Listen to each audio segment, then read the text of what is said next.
आर्य समाज, इसकी स्थापना के कारण, विकास, संस्थापक स्वामी दयानंद सरस्वती और सिद्धांत, एक गहन अध्ययन। नमस्कार, द ट्रांसफॉर्मर्स के इस वीडियो में आपका हार्दिक स्वागत है।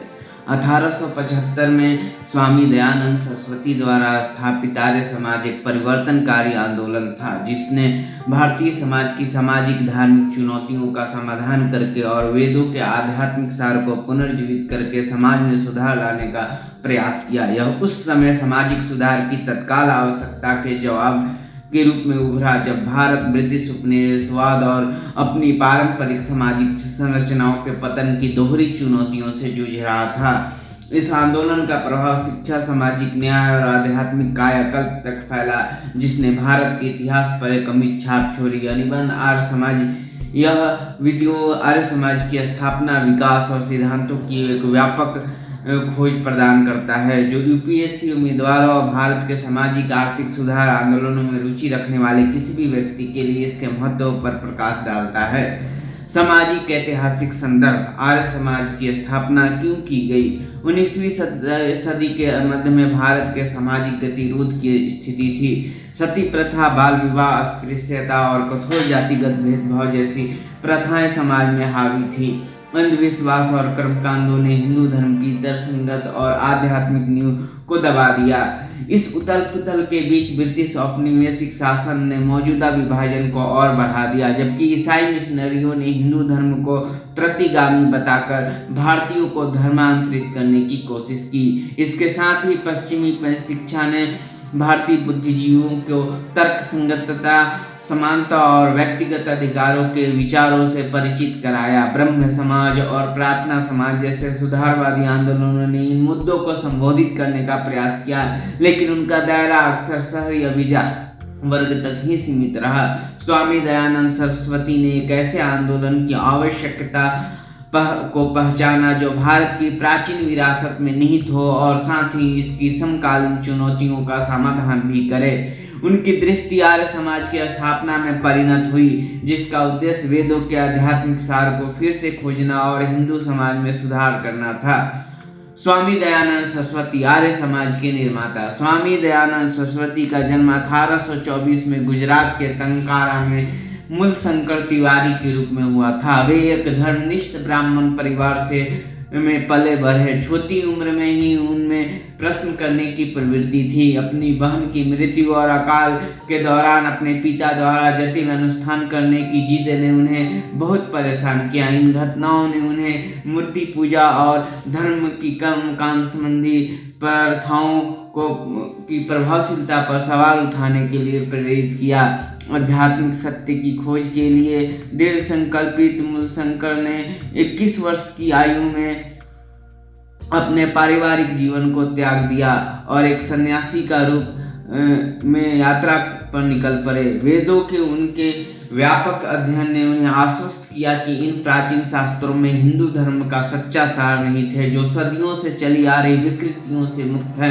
अपने गुरु स्वामी विरजानंद की शिक्षाओं से प्रेरित होकर दयानंद ने वैदिक शिक्षाओं को पुनर्स्थापित करने और सामाजिक बुराइयों को मिटाने के लिए अपना जीवन समर्पित करने का संकल्प लिया। 1875 में स्वामी दयानंद ने बॉम्बे में आर्य समाज की स्थापना की, जिसका आदर्श वाक्य था, कृवंतो विश्वम आर्यम, विश्व को श्रेष्ठ बनाओ। उनका मौलिक कार्य सत्यार्थ प्रकाश या सत्य का प्रकाश, एक ईश्वरवाद, बुद्धिवाद और सामाजिक न्याय की वकालत करते हुए आंदोलन का मार्गदर्शक ग्रंथ बन गया। आर्य समाज का विकास, एक सुधारवादी आंदोलन का विकास। आर्य समाज एक धार्मिक सुधार आंदोलन से कहीं अधिक था। यह सामाजिक परिवर्तन के लिए एक धर्म युद्ध था। अपनी स्थापना से ही आर्य समाज ने शिक्षा, समानता और नैतिक जीवन की आवश्यकता पर जोर दिया। इसके प्रयासों को कई प्रमुख क्षेत्रों में वर्गीकृत किया जा सकता है। पहला, सामाजिक सुधार। आर्य समाज का एक प्राथमिक लक्ष्य जाति आधारित भेदभाव और अस्पृश्यता को समाप्त करना था। स्वामी दयानंद ने तर्क दिया कि वैदिक वर्ण व्यवस्था जन्म पर नहीं बल्कि योग्यता और कौशल पर आधारित थी। इन पुनर्व्याख्या ने जातिगत पदानुक्रम को चुनौती दी और हाशिए पर पड़े समुदाय के साथ प्रतिध्वनित हुई। आर्य समाज ने महिलाओं के अधिकारों की भी वकालत की। इसने बाल विवाह और सती जैसी प्रथाओं का विरोध किया, जबकि विधवा पुनर्विवाह और महिला शिक्षा को बढ़ावा दिया। स्कूलों की स्थापना करके और महिलाओं को सार्वजनिक जीवन में भाग लेने के लिए प्रोत्साहित करके आर्य समाज ने महिला सशक्तिकरण में अग्रणी भूमिका निभाई। दूसरा, शैक्षिक पहल। शिक्षा को प्रगति की आधारशिला के रूप में मान्यता देते हुए आर्य समाज ने दयानंद एंग्लो वैदिक डीएवी प्रणाली के तहत स्कूलों और कॉलेजों का एक नेटवर्क स्थापित किया। इन संस्थानों ने पारंपरिक वैदिक शिक्षाओं को आधुनिक वैज्ञानिक शिक्षा के साथ जोड़ा, जिससे एक समग्र शिक्षण वातावरण तैयार हुआ। आज डीएवी संस्थान आर्य समाज की विरासत को कायम रखते हुए भारत भर में लाखों लोगों को शिक्षित कर रहे हैं। तीसरा, धार्मिक सुधार। स्वामी दयानंद का वेदों की ओर लौटने का आह्वान हिंदू धर्म में घुसपैठ कर चुके कर्म कांडों, मूर्ति पूजा और अंधविश्वासों को सीधी चुनौती थी। आर्य समाज द्वारा एक ईश्वरवाद और ईश्वर की निराकार प्रकृति को बढ़ावा देना क्रांतिकारी था। इसने हिंदुओं को तर्कहीन प्रथाओं पर सवाल उठाने और अधिक तर्कसंगत और आध्यात्मिक दृष्टिकोण अपनाने के लिए प्रोत्साहित किया। तीसरा, धार्मिक सुधार। स्वामी दयानंद का वेदों की ओर लौटने का आह्वान हिंदू धर्म में व्याप्त कर्मकांडों, मूर्ति पूजा और अंधविश्वासों के लिए सीधी चुनौती थी। आर्य समाज द्वारा एक ईश्वरवाद और ईश्वर की निराकार प्रकृति को बढ़ावा देना क्रांतिकारी था। इसने हिंदुओं को तर्कहीन प्रथाओं पर सवाल उठाने और अपने विश्वास के प्रति अधिक तर्कसंगत और आध्यात्मिक दृष्टिकोण अपनाने के लिए प्रोत्साहित किया।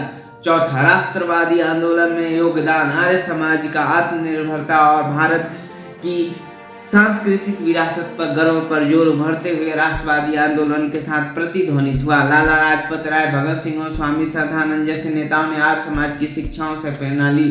स्वदेशी के लिए आंदोलन का समर्थन और राष्ट्रीय एकता पर इसका जोर भारत के स्वतंत्रता संघर्ष में महत्वपूर्ण योगदान दिया। आर्य समाज के 10 सिद्धांत। आर्य समाज के मूल में इसके 10 सिद्धांत हैं, जो इसके अनुयायियों के लिए नैतिक और आध्यात्मिक दिशा निर्देशक का काम करते हैं। वे हैं: वेदों की अचूकता में विश्वास। वेद सभी ज्ञान और का अंतिम स्रोत है और उनकी शिक्षाएं शाश्वत और सार्वभौमिक हैं। दूसरा, एक ईश्वर में विश्वास। आर्य समाज बहुदेववाद और मूर्ति पूजा को अस्वीकार करता है तथा एक ही निराकार ईश्वर की पूजा की वकालत करता है। तीसरा, सत्य के प्रति प्रतिबद्धता। सदस्यों को हर समय सत्य बोलने और उसके बनाए रखने के लिए प्रोत्साहित किया जाता है। चौथा, ज्ञान का प्रचार। व्यक्तिगत और सामाजिक विकास के लिए आध्यात्मिक और धर्मनिरपेक्ष दोनों तरह की शिक्षा आवश्यक है।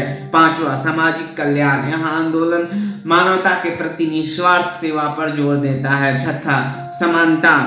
आर्य समाज जाति, लिंग या धर्म की परवाह किए बिना सभी व्यक्तियों के बीच समानता को बनाए रखता है। अज्ञानता का उन्मूलन। अंधविश्वास और कर्मकांड को तर्कसंगत सोच और वैदिक ज्ञान से बदला जाना चाहिए। 8वां, शारीरिक और आध्यात्मिक विकास। सदस्यों को शारीरिक स्वास्थ्य और आध्यात्मिक कल्याण दोनों को प्राथमिकता देने के लिए प्रोत्साहित किया जाता है। 9वां, सार्वभौमिक सद्भावना। आर्य समाज सभी जीवों की खुशी और समृद्धि चाहता है। 10वां, संप्रदायवाद का परित्याग। धार्मिक और सांप्रदायिक विभाजनों से ऊपर उठकर सत्य की खोज करने वाले सभी लोगों के बीच एकता की वकालत करता है। विरासत और आधुनिक प्रासंगिकता। अपनी स्थापना के लगभग 1.5 शताब्दी बाद भी आर्य समाज भारतीय समाज में एक जीवंत शक्ति बना हुआ है। शिक्षा, सामाजिक समानता और राष्ट्रीय गौरव में इसका योगदान चिरस्थायी है। डीएवी स्कूल और कॉलेज जैसी संस्थाएं इसके आदर्शों का प्रचार प्रसार करती रहती हैं, जिससे भावी पीढ़ियों का निर्माण होता है। धार्मिक अतिवाद और पर्यावरणीय चुनौतियों से जूझ रही दुनिया में आर्य समाज के तर्कसंगतता, नैतिक जीवन और सार्वभौमिक सद्भावना के सिद्धांत पहले से कहीं अधिक प्रासंगिक हैं। लैंगिक समानता और सामाजिक न्याय पर आंदोलन का जोर समकालीन मूल्यों के साथ सहजता से जुड़ता है, जिससे आधुनिक समय में भी इसका महत्व बना रहा है। निष्कर्ष, आर्य समाज सत्य और न्याय में निहित विचारों की परिवर्तनकारी शक्ति का प्रमाण है। आधुनिक चुनौतियों के आलोक में वेदों की पुनर्व्याख्या करके इसने प्रगति की एक ऐसी दृष्टि पेश की जो आध्यात्मिक और व्यवहारिक दोनों थी।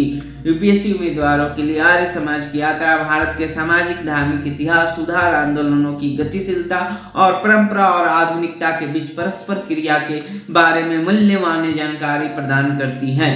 जब हम आर्य समाज के योगदान पर विचार करते हैं तो यह स्वामी दयानंद सरस्वती के दृष्टिकोण की अस्थायी प्रासंगिकता की याद दिलाता है। एक ऐसा समाज जहां सत्य, ज्ञान और समानता सामूहिक समृद्धि और कल्याण का मार्ग प्रशस्त करते हैं। इस वीडियो को देखने के लिए आपका धन्यवाद। कृपया कर इस चैनल को सब्सक्राइब करें और इस वीडियो को लाइक करें और कमेंट भी करें।